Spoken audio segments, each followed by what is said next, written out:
Got to go live now to Tel Aviv. The Israel Defence spokesperson, Lieutenant Colonel Jonathan Conricus, joins me. Thank you for joining us. A big day in the context of this conflict. Does it amount to a ceasefire? Good morning. Thank you for having me. Well, what will eventually, hopefully happen will be a pause in operations in order to honor the terms of the agreement and facilitate the safe repatriation of Israeli hostages after 47 days in Hamas captivity that started on the 7th of October. Some Israeli hostages will be let home.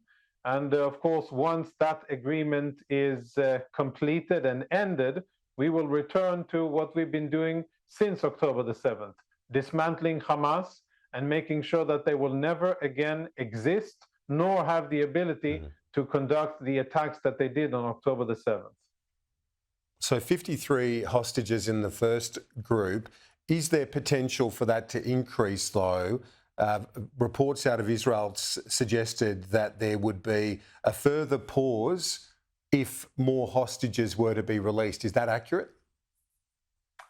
That is the statement given by the Prime Minister that for 10 hostages released, there will be an option of an additional day of temporary pause of operations. That is my understanding, yes. What's the intelligence that you have as to how many hostages remain? We know that there were more than 200 taken. Do you have a sense as to how many remain in captivity? 236 is the updated number that we have. Women, children, toddlers, elderly people, men that were taken on October the 7th. Some of them alive, some of them dead, and I won't go into the details. Israelis, dual nationals, and foreigners.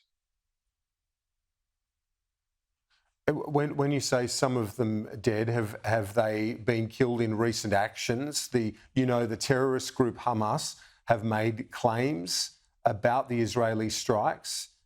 Is there any truth to those claims, which I think quite rightly you point out need to be taken with a great deal of caution, the claims from that terror organisation? Yeah, no, I was referring to soldiers or bodies of soldiers that we know were taken when they were no longer alive. And of course, Hamas has been playing this, conducting psychological warfare with families of the hostages all along, releasing all kinds of lies and misinformation, which is to be expected from a terrorist organization. But I was referring to the fact that we know that some of the Israelis that were taken when they were no longer alive. Do you see this as a successful next step in the operation, that you've put enough pressure on Hamas that they've been willing to negotiate here?